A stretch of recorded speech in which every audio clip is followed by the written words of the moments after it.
Good morning, everyone. Thank you so much for joining us on this Thursday morning. Happy April Fool's Day. This is none of what we're doing is a joke, but I thought I should just clear the air there in case.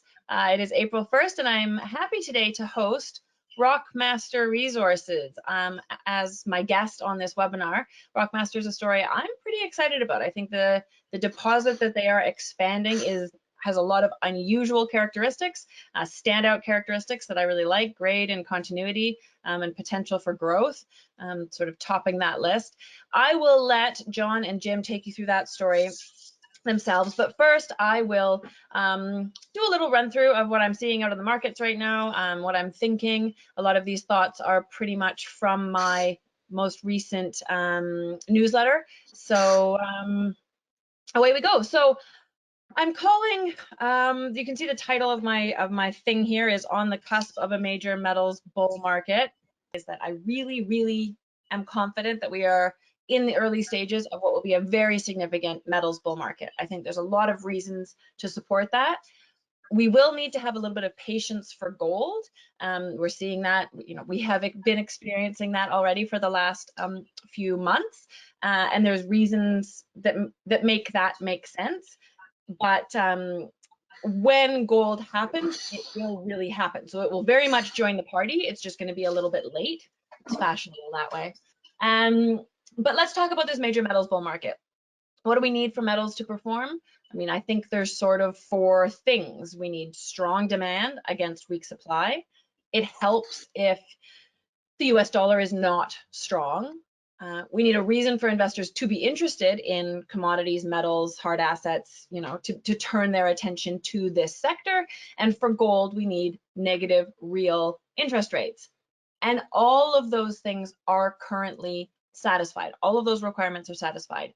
The negative real rates for gold, I have something in brackets there beside it, and for investors to care about real rates, that's the part that we haven't quite got to yet. That's why gold is going to be a little bit late to the party, but we will get there, I believe. Now, strong demand against weak supply for metals as a whole. I doubt that I need to talk about this too much. Here's just 2 examples that show for copper and for nickel how we have this requirement met. I mean, there's clearly sort of strong demand, and we know that the new supply pipeline is only just good enough for the next few years, and then is not good enough beyond that. And same for nickel. I mean, it's really interesting that electric vehicle demand for nickel is going to double the nickel market in the next decade. That's a pretty crazy concept, but that's what we're looking at. So we have very strong demand, and we have weak supply just in general. When we get to gold, like I said, negative real rates are the most important bull force for gold, and that requirement is met. We are in a negative real rate environment, and I think we're going to stay there for quite a while. I mean, we're far from the Federal Reserve's goals, where they want like 2% unemployment and they want an average of 2% inflation. We're nowhere near those. And Chair Powell has said repeatedly, we are not going to raise rates. We are not going to, step back our support anytime soon. And they and the European Central Bank have all been very clear that they will telegraph these moves well in advance, and they have not started to do that in the slightest. So interest rates aren't going to go up. Inflation is coming. That's a whole other conversation that I'll touch on in a moment. End of the day, we are in negative real rate territory, and it is the most significant causation for the gold price out there. That's what the lower chart shows. It shows gold inverted and the real yield, and they track each other like that's what I call correlation. The thing is, we may have negative real rates, but right now investors are sort of not paying attention to real rates. They're paying attention to nominal rates. So like what the 10-year treasury is handing out, like what the yield is on the 10-year treasury. And you may well be aware that the 10-year treasury yield has been marching higher. In the last sort of 5 months, it's gone from 0.6 to 1.77 on Tuesday. It touched 1.77. That's a pretty insane increase. Why is that happening? It's because money is rotating out of bonds It's rotating out of bonds because there's an oversupply of bonds, so prices are going down because there's so many out there. Guess what? There's this another $2.2 trillion infrastructure package that Team Biden is now trying to garner support for. And people are expecting inflation to come. Now, if inflation comes and the Fed is forced to raise rates, a higher interest rate means a higher coupon on those 10 years. So the yields will go up again.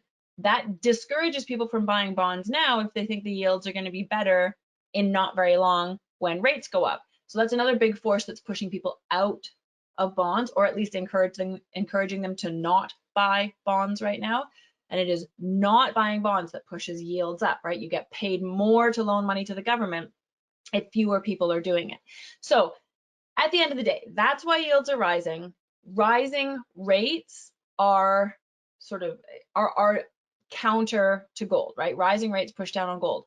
The thing is, it's not nominal rates that actually matter, it's real rates that matter. Real rates are nominal rates minus inflation. The hard thing is that we just don't know when inflation is going to show up. It's going to show up, and it's going to show up in a very serious way. There's just a lot of uncertainty about exactly when that's going to happen, how quickly it will ramp, how big it will get. Since real rates are nominal rates minus inflation, and we don't know one of the two inputs on that equation, the inflation side, people are just focusing on nominal rates right now because they can't, accurately understand what real rates are because of that inflation uncertainty. All of that means gold is getting less attention right now. Real rates are negative, but these higher nominal rates are just shifting attention away from gold for now. When inflation shows up, gold will come right back to the fore because the setup remains very strong. The negative real rate environment is there, it's here to stay. But for right now, gold is just in a little bit of a struggle period because of this uncertainty about when inflation is going to show up and because of basic seasonality. The other thing that I said we need for a broad metals bull market is investors have to care. There has to be a reason for investors to rotate their focus over to hard assets, commodities, this sort of thing. And that absolutely exists. So we have the supply demand fundamentals. We have inflation, which is always, it's both cause and correlation. Inflation usually goes hand in hand with growth, and growth is usually related to stronger metals demand, and inflation makes metal prices go up because the value of the dollar is eroded. So these things all tie together. Inflation and a bull market for base metals, these things come together. Metals and miners just make sense. They make sense relative to the risk profiles of the rest of the stock market as well. There's all kinds of reasons for investors to care about metals and miners, and this is increasingly apparent, I think, more and more in just sort of the broad media. I'm seeing arguments for the bull case for commodities. And one of the key arguments there is,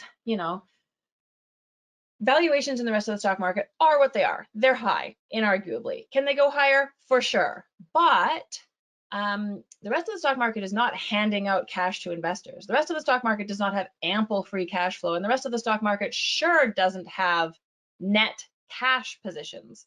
Rather, they have massive piles of debt. Mining companies really are different. They stand out across equities for their balance sheet strength, for their free cash flow, for their net cash positions, and they just start handing out money. I mean, mid-tier and major gold miners are handing out better than 2% dividends, which is way above the S&P 500's 1.6%. And importantly, it's set to keep rising. Newmont, Barrick, a bunch of the big miners have promised, Freeport have promised to keep their dividends tied to incremental free cash flow, and they are going up. So there's a lot of reasons for investors to really care. All of this adds up to, I am increasingly confident just about every day that we are really facing a major metals bull market. Gold is going to be late to the party, but when it happens, it will really catch up within a slingshot manner. This is just a bit of a summary of that. It is important to note that, or to remind us all that, nothing goes straight up. Copper, nickel, they're all taking a bit of a step back right now. Fair enough, man. You saw the copper and nickel price charts, right? Nothing goes up forever. Corrections are part of the process, but all of the fundamental requirements are in place for a major metals bull market. I mean, Trafigura is the biggest copper trader in the world. They think that copper is going to $7 in not very many years. I mean, uranium prices need to double from here for new mines to make sense. Like I said, batteries for electric vehicles alone are going to double nickel demand by 2030. The board is set, and we just need to start making our moves. And gold will just need a little bit of patience to catch up. That's all I'm going to say. I didn't want to dive too deep into the macro picture. I could talk for hours and hours, but that's not actually what you're all here for. You're here to hear about Rockmaster Resources. This is just a page that summarizes the newsletters that I produce. There's my Maven letter, there's which is my thoughts on a weekly basis. Maven Premium gives access to financings that I'm participating in. And then my co-writer, Peter Kraut, writes 2 newsletters, one that is focused on silver and one that is focused on lower risk, larger cap opportunities, called the Gold Resource Investor. With that, I am going to hand control over to Jim and John so that they can take you through the Rockmaster story. Before I let them start talking, I just want to note, if you're watching, if you have any questions for me or more for Jim or John, please use the question function to enter those. I see those questions and I will pass them along to the guys in the Q&A after they do their presentation. So please send your questions over. We love this to be a conversation. And with that, I will stop talking and let John give you an introduction to Rockmaster. Yeah, thank you very much, Gwen. And everybody else, thank you for attending our first webinar for Rockmaster Resources Corporation. I'm the president and CEO of Rockmaster. I'm here today with Jim Oliver, who's directing all of the exploration on the project we're going to update you on, which is called the Revel Ridge Project. It's a gold polymetallic deposit north of Revelstoke, approximately 35 kilometers, situated in southeastern British Columbia. The current area where we're drilling is situated midway to the southern part of a large deformation zone, and we're working in about a 1.2 kilometer long portion of that from existing underground workings. We've been drilling for about the last 6 months, since October 2020, underground with 1 rig. We are up to approximately 16,000 meters of drilling, and we've received assays up to the last news release you saw on that. Jim, I'll let you take it from here. You can explain where we're at and where we're going on the zone exploration and development wise. Thanks. Yep, John, thanks very much. So the main point of this presentation, and again, if you remember the very first image, I shall just go back to it. This is really an exploration update. So it'll bring you right up to March 29th. And it's an exploration update on the Revel Ridge deposit, which was already one of British Columbia's largest undeveloped precious and polymetallic deposits. There's your usual cautionary statements. We'll try not to be too forward-looking, and we'll keep it pretty well to the nubs. As John mentioned, we're just north of Revelstoke. If any of you guys we're right on a couple really important power corridors. So there's the main Macadam corridor, the railway corridor down by Revelstoke. And you can see on this image the road and the cat and the bulldozer, and its heavy snow conditions. We've been drilling here successfully all winter, and the snow is actually now starting to melt back. So you basically can work here 12 months of the year, and you can work here and run exploration cost effectively. There's an enormous difference in the cost of this kind of exploration versus helicopter supported exploration in the northwestern part of the province. If you're using a helicopter program, a meter of NQ core might cost you an all-in cost. That would include assays, geologists, everything else, about $400. We can drill a meter of NQ core here probably for less than $300, and we can do it importantly year-round. This is a quick look at the regional geology, and again, it's also quite important. So if you look at the frame on the left, that tells you that you're basically in a deformed package of rocks that are Cambrian age rocks. So they're about 500 million year old rocks. There's the big blue rock mass on the left-hand panel is called the Badshot Limestone. And the Badshot hosts a series of mineral occurrences, mostly lead zinc occurrences that go all the way from where we are all the way down to the Idaho border. And it's basically a carbonate replacement deposits. The really unusual thing about Revel Ridge is in the middle of this kind of tectonic environment or metallogenic environment where you're characterized by lead zinc occurrences and lead zinc deposits, you've got a really phenomenally strong gold deposit. And it's the only one in about a block of 2,500 square kilometers that really is a significant deposit. So when the Earth's crust makes these big deposits, when you find them, you stay with them. It's a little bit like Eskay Creek. People have been looking for another Eskay Creek for maybe 20 years. They haven't found one, but Eskay Creek continues to grow. And that's exactly the same with Revel Ridge. So once you find one of those amazing deposits, work with it. The other thing, the screen on the left, you can see my little hand. So Revel Ridge is down on the lower corner, goes all the way up this way. That's 5 kilometers directly along the strike line to a deposit called Roseberry, which is exactly the same environment. And then up to the north at a place called A&E, a similar deposit. If you look at the screen on the right, that's basically a detailed image. So you can see the underground workings. They're the little black trace. That's the underground workings at an elevation of 830 meters. So the portal goes in, and that portal was collared, the initial portal was collared in around 1960. And then it basically goes for about 1,200 meters underground, 12 to 1,500 meters if you follow that trace. That's the underground workings, and that's where we're drilling off for right now. The shaded pattern on this image represents the vertical projection to surface of the main historic resource. So that 2 million ounce resource that you basically have, 2 million gold equivalent ounce resource. And you'll notice that superimposed on this map is some old gold geochemistry that we compiled actually from 1991 data. And it says the deformation zone, which is outlined in red, this is the big mineralized structural trace.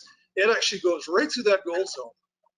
The very last drill hole that was ever put in here in 1994 is located right here, right by my hand. There were 3 holes put down. Every one of them hit basically economic silver, lead, zinc, gold mineralization, this basically right at the till bedrock interface.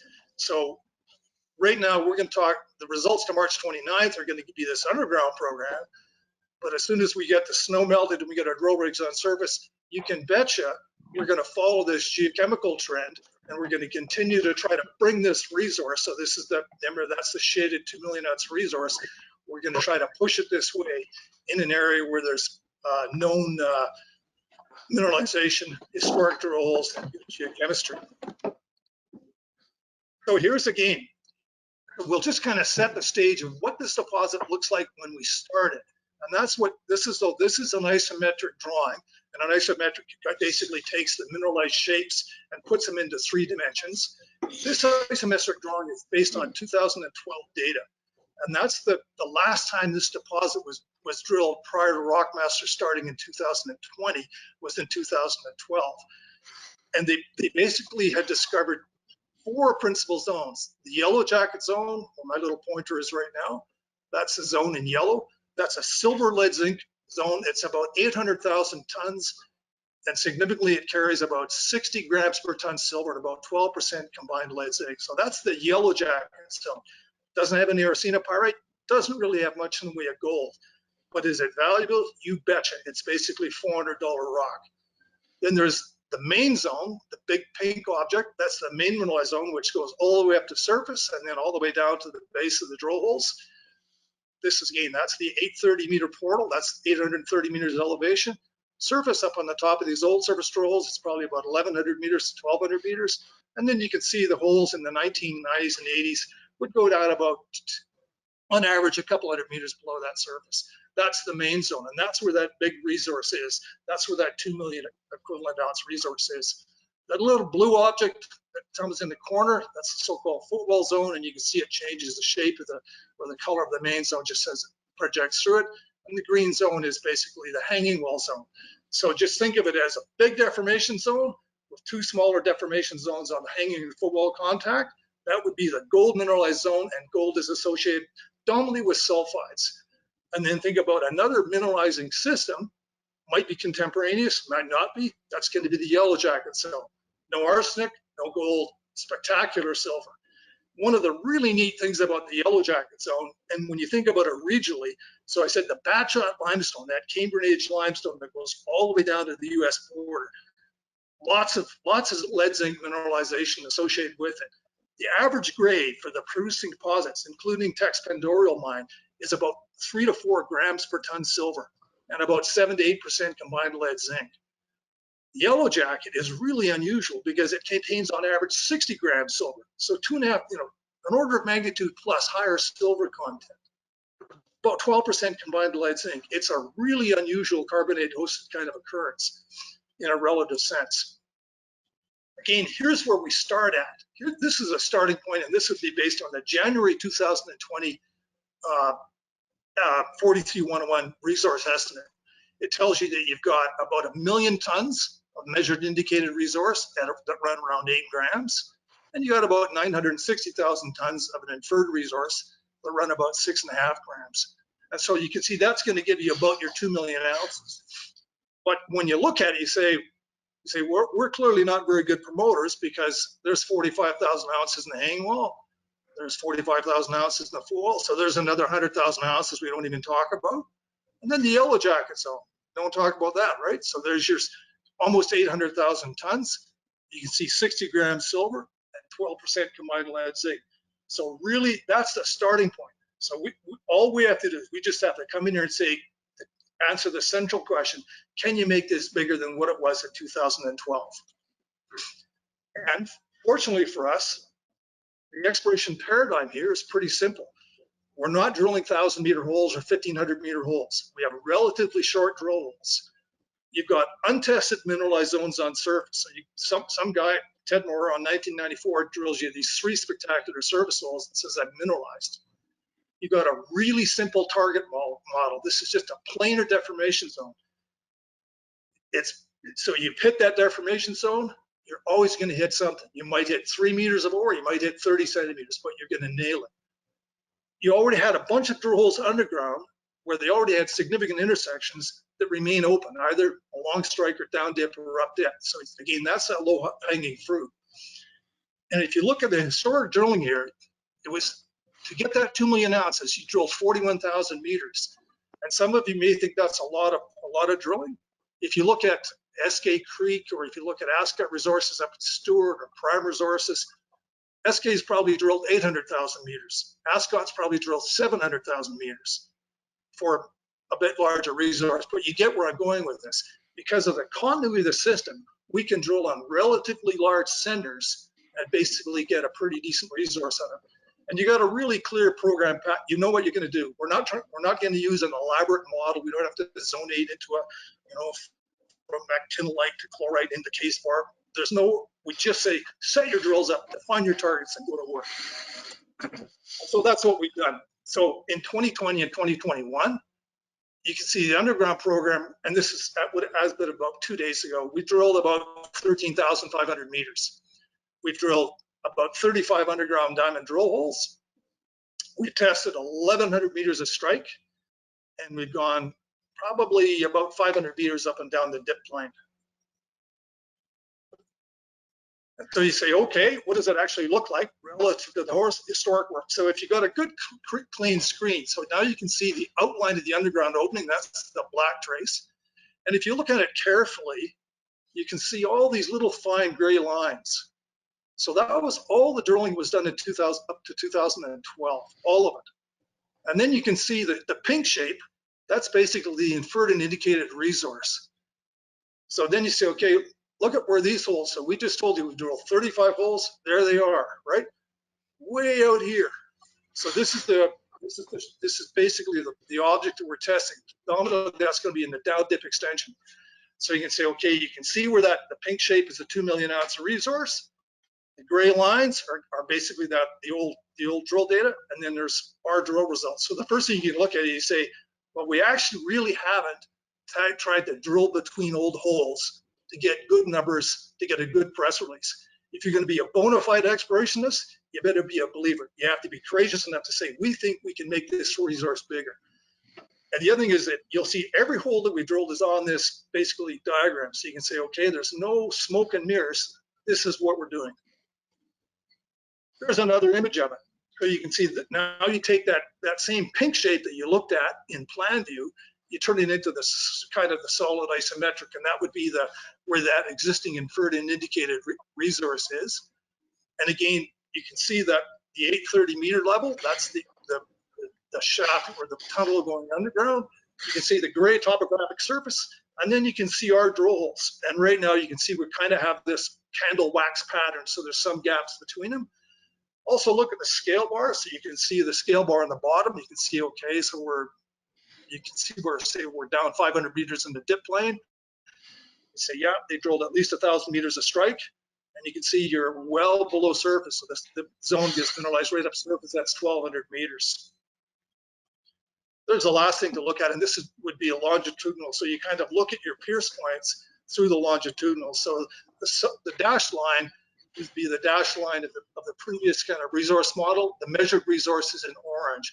And if you look at our pierce points through the plane of mineralization, they're all falling out way below that. So you can see all the little dots. And again, this is also in the press release of March 29th as well. So you can look at exactly the same data. So you can say, okay, by and large, most of these holes are outside of that existing resource.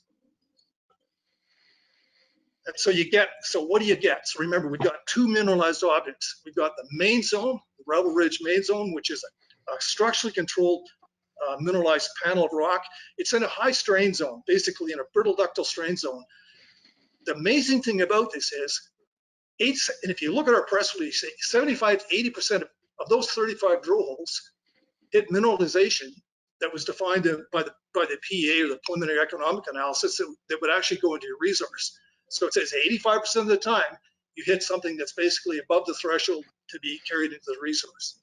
On the main zone, gold is developed independent of lithology. Doesn't matter if a carbonate rock is up against the shear zone, doesn't matter if it's a quartzite or a phyllite, it just doesn't care. I said, I'm going to mineralize it. It's really planar, so you don't have any complex vein arrays. And it's got exceptional vertical distance. We know that it's mineralized on surface. Our deepest point is about 1,200 meters below surface, still mineralized. And we've drilled it over 1,500 meters historically, and we're drilling it over 1,100 meters. You got another 4 or 5 kilometers on strike, you can test it at. And the main thing to look at, those images on the bottom, and I have to emphasize this enough, you say, where's all the veins, right? You're not looking at veins. So when you look at that, you just see these beautiful banded massive sulfides. The one at the image on the left this is from hole 2133. That's in your press release. So the interval shown by these two basically slabs of rock cuts about 5.62 grams per ton gold. But again, good, solid, massive sulfides, nice core orientations. You nailed it about 45 degrees. Things are looking good. So and again, if you look at that press release, if you just kind of take some of the highlights of those numerous holes, we're basically cutting, there's your 10 grams, 7.4 grams, 3.83, 8.95, 7.93. One of the really interesting things about this is we're still continuing to get the kind of grades. Remember, the deposit average grade for the inferred resource here was 8 grams equivalent. So these numbers on the left basically say that, okay, that's 8 grams equivalent. And remember, the deposit average width was 2.5 meters. One of the interesting things is, and it's not really emphasized enough, is that we still have that. So we've kept deposit average grades and widths, but look what's happening over here. 3 grams over 10 meters, 2 grams over 12 meters, 3.4 grams over 8 meters. In this environment, the minimum cutoff for an underground grade mining here would probably be about 2.5 grams equivalent over 2.5 meters. So if you're carrying 3.4 grams over 8 meters, you're seeing a new twist to this deposit. So that's the kind of the highlights that you see for that Revel Ridge zone. And the other thing that you have to really love is look at the pierce point distance, 82 to 130 meters. So we plan our drill holes, drive that drill hole out through the plane, bang. Step down to 80, 100 meters, drill it again, bang. 85% success rate. On gold deposits, people just don't do that. And they don't do it because most gold deposits are complex vein arrays between shear and extensional veins. Whereas this one, big, planar, brittle ductile shear zone, banded sulfides, lots of very fine-grained silica, but planar arrays. Nothing complex about this. And your numbers, just use the empirical numbers. They support that story. That's what it looks like when you look at it in cross section. This is actually on it. So there's your first. This was the first press release. That's hole 11. Both those holes hit. What's the difference between them? 90 meters. That's almost a soccer pitch. So think if you're watching your kids play soccer, you say, okay, this guy throws a borehole out and he nails significant grade in hole 11. I think it was, I'll show you the next image. He throws another hole out. Rockmaster throws another hole out on hole 12. The length of the soccer pitch, bang, they get it. You can look at the results of hole 12 or in that hole 29 release. Both those holes make up economic grade. And what does it look like? Bang, banded massive sulfides, highly strained, but very planar to your, nothing complex about this. And again, nice core angles as well. So that's the main zone. Let's just recap. So the main zone, high gold content in arsenical sulfides in a planar deformation zone. Seems to go for a long ways, both vertically and on strike. We've had really good success nailing it, 85% of the drill holes. Now remember the yellow jacket zone, so the Revel Ridge yellow jacket zone, or RYZ, that's that unusual carbonate-hosted silver-rich deposit. Now we're learning it's got a really predictable deformational style, and basically it's forming in overturned fold closures. So if I deform a marble, I can get gold, silver, zinc. And if the folds kind of repeat themselves, and if they ramp up against the deformation zone, you basically make yellow jacket. And when you do that, bingo, there you are. So if you look at it, so this was the hole that was 750 meters away from the original yellow jacket zone. And it's hole 28 was basically 28, it was 20 meters thick. It was an enormous intersection. And again, if you look at it, you can see, okay, so they're coring 197 silver equivalent grades. The image on the right-hand side is basically banded low iron sphalerite. That's the pale yellow cream sulfides. And the image on the left is the red-brown mineral is high iron sphalerite, and then there's a bunch of pyrite and pyrrhotite between them. So you've got both of those images, and both of them you've nailed grade. And if you don't mind, I'm just going to go really quickly back to this isometric. There's the yellow jacket. So hole 28, the one we just looked at, where is it? Way down here, 750 meters away. Economic grades over that kind of distance.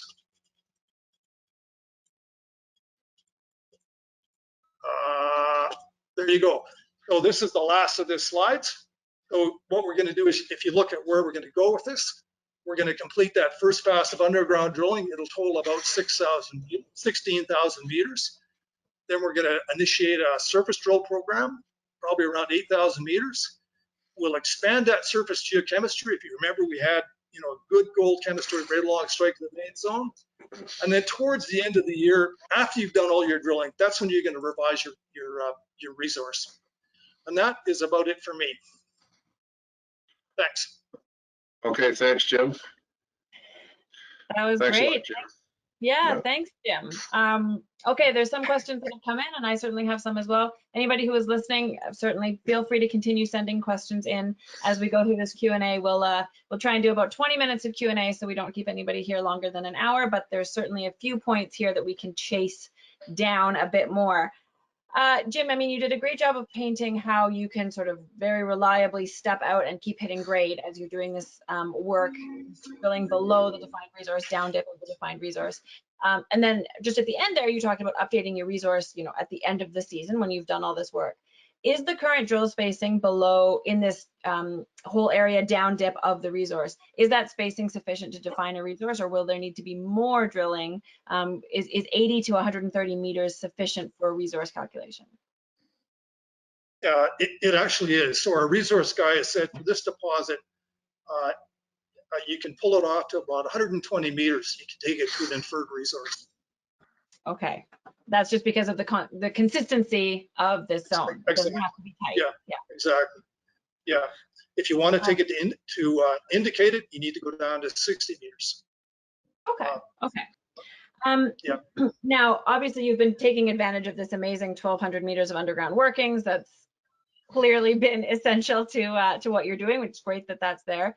Can you talk a little bit about topography as you start the effort to step north from here, where there aren't underground workings, obviously, And sort of what sort of access are you going to have as you drill from surface to try and get to the presumed continuation of this lens? So topography here is a challenge because the zone basically dips into the hill at about 56 degrees. So the zone outcrops at about an elevation of 850 meters, and the high peaks here around 1,500 meters. So they're going up at a 45-degree slope. So as you drag your drills back to drill down onto your rock mass, you're gonna gain elevation. Initially, what we'll do is we'll still be drilling relatively short holes. So you know where the trace of the zone is, we can reliably detect it. Pull your drills a little bit upslope and then basically drill down it. You also have another alternative, and that's, again, it's not conventionally done, but so you've got a big underground drill here.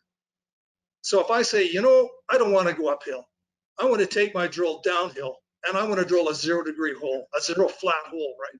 So I actually drop topography. Why do I have to drill? If I got an underground drill that can drill up holes, down holes, and 0-degree holes, I'm going to say, yes, we'll just go down to valley bottom, we'll drill a flat hole. So you've actually got topography as a problem, but if you can think a little bit outside the box, and again, drilling companies are getting stronger and stronger at this stuff, we could easily target a significant volume. So I'm going to, off the top of my head, I'm going to say we could easily target from surface 500 meters easy down dip without an underground platform, easily. Gotcha. And Okay. probably more so, yeah. And while we're talking about sort of where the holes are and what they might define, the yellow jacket holes that you released in the last announcement, you showed, and when you flipped back, it was great that you flipped back to go back to that resource model and showing the drill holes, how far along that 750-meter step out is from the known yellow jacket zone. Can you talk about drill spacing in there? Like, I'm curious about the growth of the yellow jacket zone based on the data that you've been able to accumulate in this drill program. It's not the first goal, but that's $400 per ton rock, so it's certainly a goal. Yeah, it's an important kind of secondary target. And the interesting thing is it's almost a freebie. So when we're drilling for the main zone, if you look at as you drill closer to the northwest, you're kind of closer to the historic main zone. And we found the historic yellow jacket zone, as we're drilling for the main zone, the yellow jacket always sits up on the hanging wall. So your boreholes go through it. So we've actually already expanded even the historic yellow jacket zones. We pounded into it probably half a dozen times. And most recently, as of 2 days ago, hole 36, it gets just a lovely blast of strong, semi-massive lead zinc. It's just a really solid looking rock mass. So we'll make that resource bigger as we move in that area. So the historic yellow jacket, we're already going to make it bigger. The new yellow jacket to the southeast, that's going to be another object entirely. And so again, use the old yellow jacket shape. That's a 1 million ton block. You say, okay, can you get that to develop again? Odds are good, or reasonable, let's say, yeah. Okay. Let's talk about the shape of this deposit a little bit. I have sort of two angles on the question. Talk about the dip and the width in your understanding of a mining context. So how that would fit into a mining context. I know it's been outlined in a PEA, but that just for everybody's, to make sure everybody understands how that works. Can you just describe that? Yeah. So the model deposit, give it a mining width of 2.5 meters. And because it's so planar, you can actually use a form of modified long hole stoping, which is the cheapest way to break and move rock. So the underground, if you look at the press release when it says 85% of the holes make an NSR cutoff, for the main zone, the NSR cutoff is about $130 rock, $133 rock. For the yellow jacket zone, it's around $75 rock. So when I looked at did you get an 85% success rate? I said I was going to use $125 NSR. So your mining costs here are relatively low for underground mining. So normally, if you think about underground mining, a good rule of thumb is $200 a ton. That's it. So right now we can do this one here probably for around 125 to 140. Because again, think of that big planar object. It's just going right down. You can reliably orientate, wouldn't be a full long hole model, but you could basically use a modified long hole model and get it.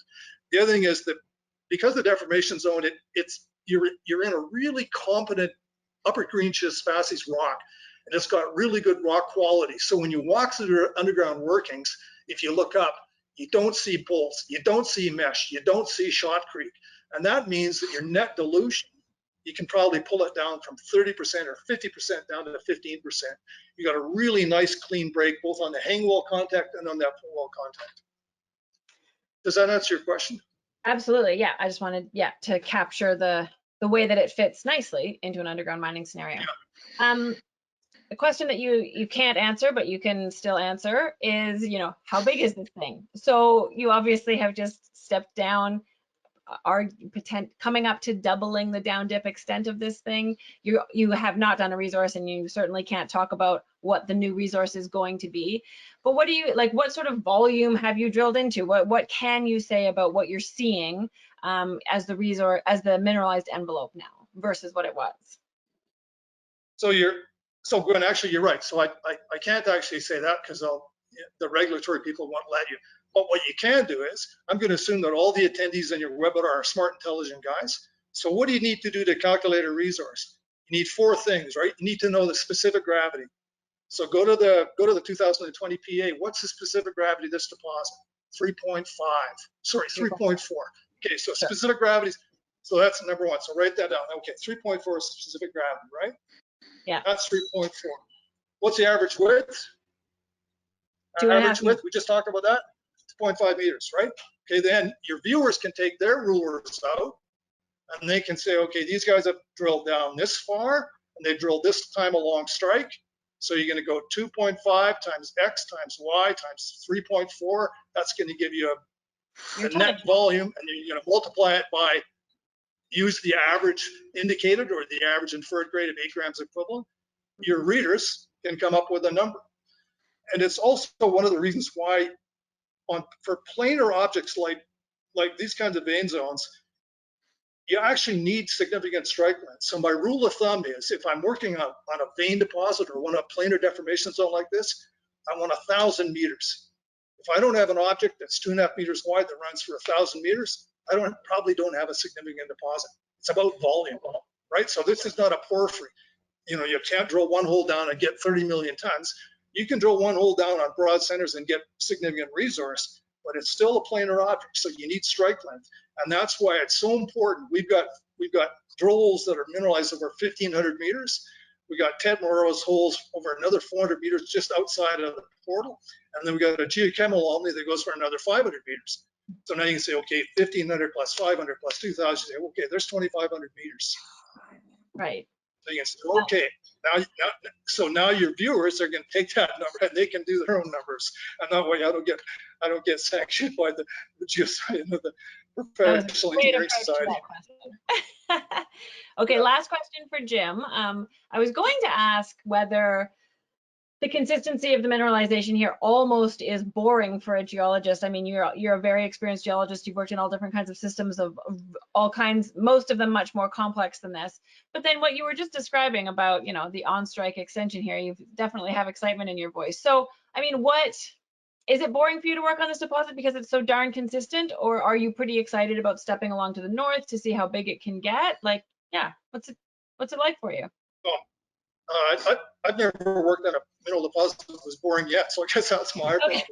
But I should never ask a geologist if rocks are boring. That was a poor question. Exactly, but the unusual thing about this deposit, so this deposit's formed under relatively high pressure and temperatures, probably around 350 degrees centigrade, probably under about 4 kilobars. So, and at that temperature, quartz is actually starting to behave like toothpaste. So you have to use other ways and means to dilate your rock mass.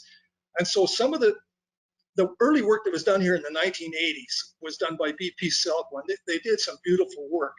But in the intervening 40 years, structural analysis, like how do you dilate structural zones? How do you determine whether the zone is moving reverse or right or left?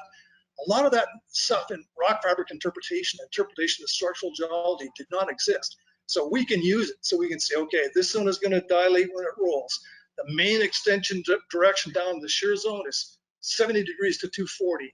The plunge on the D1 Synforms that's controlling Yellow Jacket is 30 degrees to 340, right? So is this a boring deposit? No. There you go. John, I will wrap up with a question for you, and this is, no, that was a great answer. And this is one that you are very used to answering, I know. And the question is sort of, at first glance, the cash option payment seems expensive. Can you explain why you think the cash option payment is cheap or at least manageable compared to other companies or deals, or like how you envision managing the cash payments that are required for Rockmaster to get full ownership of Revel Ridge? Well, simply, we've got it's not a short option period, it's 5 years. We've made the 2 payments now. The previous one was just last month at $1 million Canadian. Next one is 4 million Canadian. We have the bulk of the year to before we need to make that payment next spring. And the results, I think, are going to more than justify that and make it more than easy enough to raise that, including the next couple of payments after that. We started with a toehold of a few million ounces that actually hadn't been in a PEA. So I think we've got this thing wrapped up. It's very simple. There's no back-end clauses. There's no royalties. Lots of ways to raise money going forward on this or partner up with it. We're going to generate a lot of excitement in the next 10 months, I think, in order to cover that off. 44 million or 42 million now Canadian dollar payments to make on a non-royalty property with a couple of $1 billion worth of rock on a gross value now. There's his broad stroke summary. 44 million on a few billion. And that covers all the questions that have come in and the ones that I lined up. And I think we've covered a lot of ground, so maybe we'll wrap it up there. I think that was a good touch on the project, an update on what's happening, and I think Jim's excitement was very easy to latch onto. So Jim and John, thank you both so much for joining us here today. I'm sure the viewers all appreciated the time that you put in, and if anybody has any questions, certainly feel free to send them through to myself. I'm easy to find. My email address is easy to find at my website, or you can also go to Rockmaster's website and there's easy email. You can easily find an email address for them there as well. So thank you to everyone who attended today. We appreciate your time and your interest. Thanks to Jim and John, and everybody have a happy Thursday. Thank you, Gwen. Yeah, John, thanks very much. Gwen, thanks very much.